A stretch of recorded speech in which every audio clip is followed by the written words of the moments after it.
Aku akhirnya mengantarkan wanita itu. Kami bahkan belum berkenalan. Ia hanya menunjukkan alamat, lalu mengarahkanku menuju alamat itu. Sebuah kos-kosan dengan 2 lantai. Wanita itu turun lalu meminjam ponselku.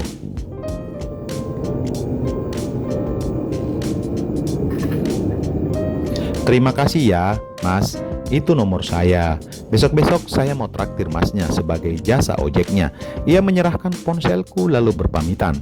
Aku masih mematung dan belum sadar benar selama beberapa detik sebelum bunyi klakson menyadarkanku.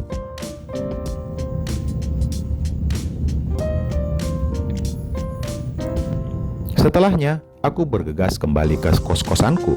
Malam yang aneh menurutku. Pertemuan itu ternyata sebuah permulaan dari pertemuan-pertemuan berikutnya. Di sela-sela waktu rebahan dan pekerjaan lepas yang kuterima, aku beberapa kali memiliki janji temu dengan Intan.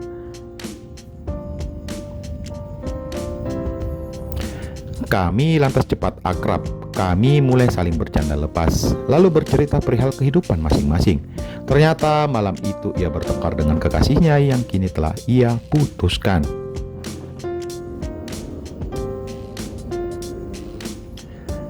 Pasalnya malam itu mereka bertemu dengan teman sang pacar selama ini ternyata menjadi sesuatu.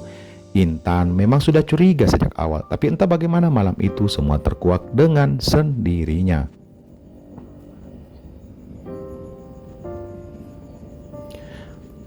Aku berusaha selalu menjadi pendengar yang baik untuknya.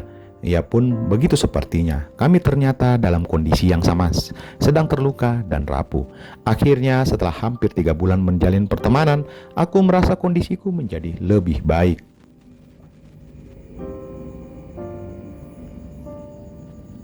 Lebih sering tersenyum, lebih giat mencari pekerjaan lepas, dan entah mengapa aku ingin kembali menyelesaikan kuliah. Aku tahu ini karena Intan. Kami makin intens berkomunikasi, bertemu, dan saling bercerita. 2 bulan setelahnya, tiba-tiba aku memiliki keberanian untuk membicarakan perasaanku pada Intan. Ia tak langsung menerima, katanya dirinya belum benar-benar sembuh. Aku memahami itu, tapi ia bilang masih tetap butuh bantuanku.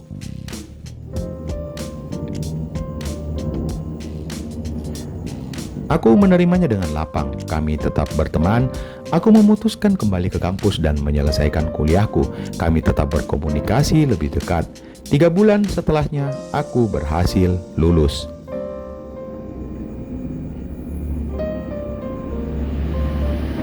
Nilaiku tentu saja tidak mengecewakan. Teman-teman yang tersisa sedikit di kampus menyelamatiku. Dosen-dosen yang selama ini menaruh harapan dan cukup dekat denganku juga memberikan hal yang serupa.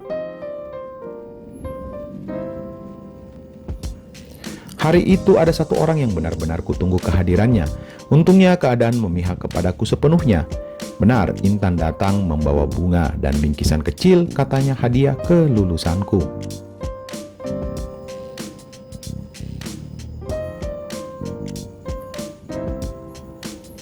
Setelahnya aku menjanjikan akan mentraktirnya hari itu. Ia telah jauh-jauh datang ke kota tempatku kuliah. Tentu saja aku harus menjamunya. Kami masih berteman dengan baik.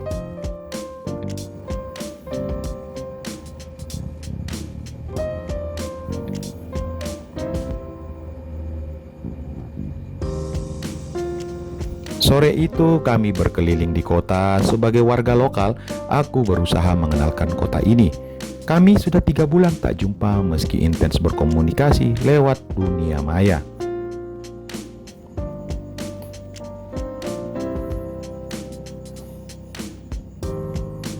Sejujurnya, aku memang merindukan senyum dan candanya, renyah dan menyejukkan menurutku.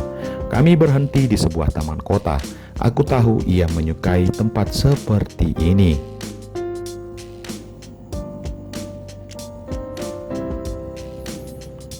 Baik, perasaanmu sama aku masih sama kayak 3 bulan lalu nggak? Ia bertanya saat kami memandang beberapa anak kecil lalu lalang di depan. Sudah bedain, jawabku pelan.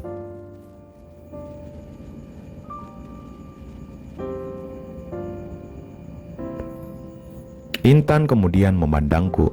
Ia kelihatan sangat kecewa. Senyumnya tak seperti biasanya, kecut sekali menurutku. Aku merasa lebih mencintaimu sekarang, kataku melanjutkan. Mimik wajah Intan langsung berubah total. Ia segera memelukku dengan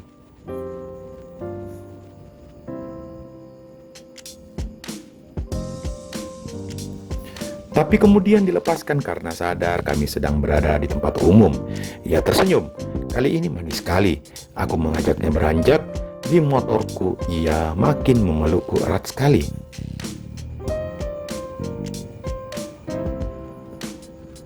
Aku tak berencana mengajaknya berbincang. Ia pun masih tetap diam. Tapi aku sedang senyum-senyum sendiri. Aku rasa ia juga sama. Kami menuju sebuah restoran kecil untuk makan malam ini.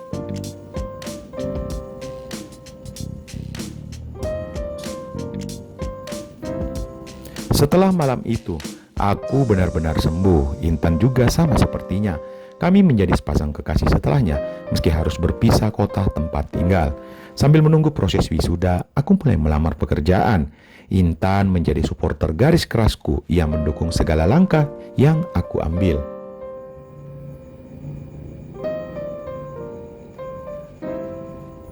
Aku ingin hidup normal dengan pekerjaan tetap agar aku bisa yakin mengajaknya ke pelaminan. Begitu janjiku padanya saat ia akan kembali ke kotanya malam itu. Tapi ada satu hal yang mengganjal.